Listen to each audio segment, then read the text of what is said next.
I didn't realise that you were a massive Doctor Who fan. I'm like, yeah, I talk about it all the time. The guy at the immigration was like, you're the naked guy. This is an abomination, scraping the barrel, rah, rah, rah, rah. And it's like, well, went #1 in 20 odd countries. I think we're all right. Rylan, mate, good to see you. Lovely to see you. What a year it's been for you, mate. Been a busy Mariah one. Carey, Yeah, dear Doctor Who. Dear friend. You're in the Smurfs with Rihanna. Dear friend. What's this era of Rylan Clark been like for you? Oh, I'm an actor now, so yeah, it's been quite crazy. I know, like this year, to say I've been in Doctor Who and the Smurfs movie for an X Factor reject, not done too bad actually. Is it nice kind of stepping out of your comfort zone? Do you feel like you're outside of your comfort zone, or No, is I this feel all really in the comfortable wheelhouse? actually. Yeah. I feel actually well, all right. Yeah, Doctor Who was amazing because I'm a massive fan of the show. So when Russell asked me to be in it, I thought it'd be like a little 2 pence worth. And then when I got like a script like that, I was like, oh, I've got to read this. And yeah, it was just best day of my life. You were all over the trailer. Like you were. This is Disney Plus. This was everywhere. Well, you know, he's international now. Have you found kind of like within yourself and your your audience? You've had a very strong core audience, I guess, Yeah. from the X Factor days. But then in this last year, you've kind of stepped into different realms. Before that, you're doing like a bit of kind of the sports stuff with the doc. Mariah Carey's got this huge, obsessive fan base. Doctor Who in a similar way. Have you kind of had different sort of interactions over the last 12 months than you'd had prior? Yeah, 100%. I feel like there's different people that have sort of maybe didn't know who I was or what I did, that have, especially the Doctor Who lot, that are like, oh, okay. Then I didn't realise that you were a massive Doctor Who fan. I'm like, yeah, I talk about it all the time. So it's like, I think they're like, oh, okay, well, he's a massive Whovian, so am I. And even with Dating Naked, you know, it went out in so many countries, season 1. I flew into Miami airport and the guy at the immigration was like, you're the naked guy. I was like, what? He was like, you're the naked guy with the naked show. I was like, oh, yeah, I am. I was like, that's what I'm known as in Miami now. Should have been like, I'm actually the one who's not naked. Yeah, it's like my things were covered up, but no, I'll take it. So more importantly, Dating Naked is back in all its glory. In every bit of glory. I watched the first couple of episodes of this series last night, and it just made me really want a holiday. Yeah. And to be honest, the cost of like And no clothes. luggage nowadays, I probably would be going with no clothes. Yeah, don't worry about the kilograms. So, talk me through the kind of reaction to series 1, because there would have been a lot of excitement, a bit of trepidation about this kind of show coming out. You know, I remember sitting here last year, and you know, a lot of people at that point were very vocal, even though they hadn't seen the show yet because it wasn't out. So I'm like, this is an abomination, scraping the barrel, rah, rah, rah, rah. And it's like, well, went #1 in 20 odd countries. I think we're all right.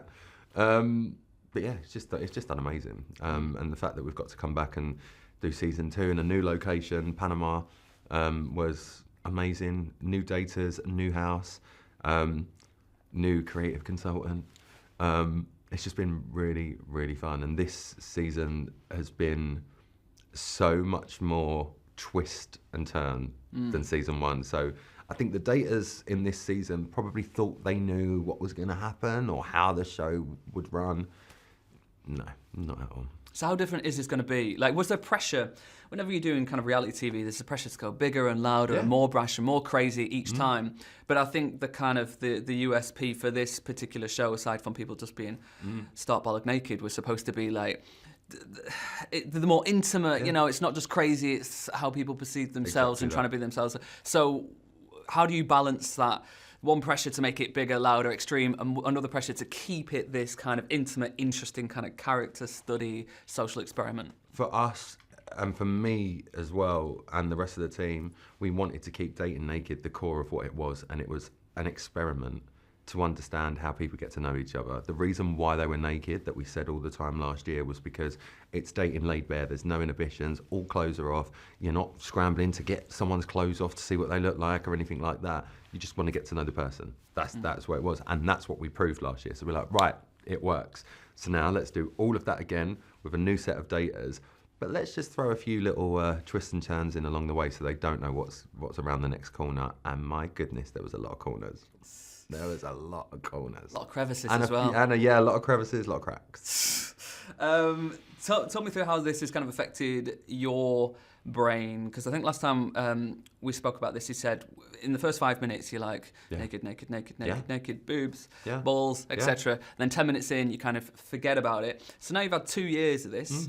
Has your brain kind of reprogrammed now? Are you kind of desensitized to I couldn't tell mass nakedness around you? Or yeah, what? I couldn't tell a ball from a grape now. Like, I'm just normal. No, listen, I was pretty desensitized last series, but yeah, it's just all very normal to me now. And actually, you know, I'll catch myself in the mirror, obviously, if I've got out the shower or something like that, and I'm like, all right, like, it's just all very normal. But for me, my main thing is just to make sure that the daters feel comfortable. And especially because I'm clothed. You know, it's not like I'm standing there naked with them. I'll walk into the house and I'm clothed. So, yeah, I did exactly what I did season 1, which was the first time I met them all that they're lined up in the house. I went, right, we'll just get this out of the way now. And like did the sweep. Lovely. And they all just started laughing. And from that moment on, everyone was comfortable. You'd be shocked if that was the moment someone chose to be like, I said, no, I don't like being naked. Well, this is another thing. Like, you know, we've got such duty of care on the show anyway, but we'd never put anyone in that house that even showed a morsel of being like, I don't think I can do this. We just wouldn't do it to them. I do wonder, like, how much stuff doesn't get seen. I didn't think about this last year, but like, there must be a lot of quite extreme stuff that doesn't end up in the show. Of course there is. Listen, there's a lot of shots that would never make it into the show because we just wouldn't show that shot. But even though we show everything on the show, it's unfiltered, it's uncensored, there's no blurring. You know, if someone's, I don't know, laying on a lilo in the pool, legs akimbo, we're not going to show that direct shot. But obviously we're seeing it because they're being filmed 24 hours a day. Yeah. But yeah, I think this series, there's one shot, it just makes me laugh whenever I think about it. There's one shot in particular that has stayed with me. There was a date going on a zip wire in the rainforest. As you do. Because why wouldn't you? Fully naked, harness, but fully naked. And we decided to throw a naked newbie guy in. And just the shot of him coming towards the camera on the zip wire was... Sinister or erotic? Serotic. Lovely words. How different are people then, ultimately, from what you've learned over the last 12, 18 months doing this show? How fundamentally different do people act when all of that is stripped away, all those clothes are stripped away? So different, like so different. The girls especially, actually, I've noticed with the girls, because obviously anyone who watched season 1 will know that there's a part of the show where whoever gets that far, they'll have a clothed date, like to see what it would be like on the outside world.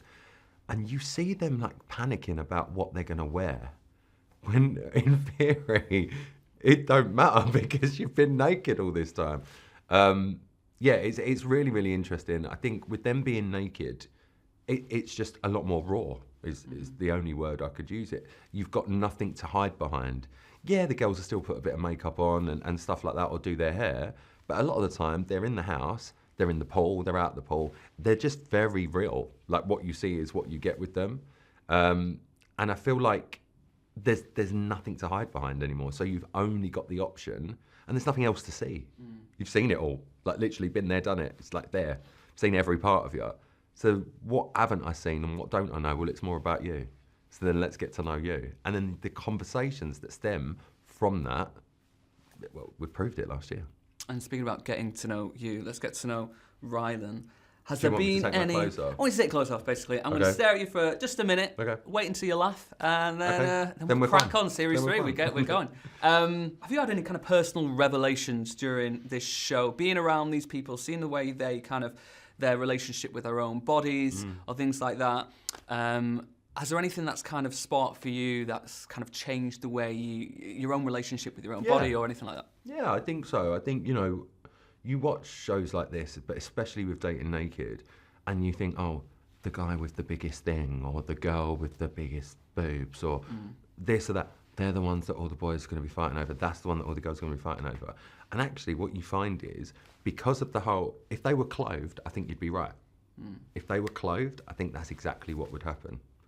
But the fact that they're naked, and that after 5-10 minutes, you're completely over whatever this is, and you start getting to know the people, that's when you see who the ones that people actually want are. And it's not necessarily all just based on looks. And that's what I find really interesting about this. And it's really changed the way I sort of approach people or think about relationships, because yeah, you might be beautiful, but you might be the most boring prick I've ever met in my life.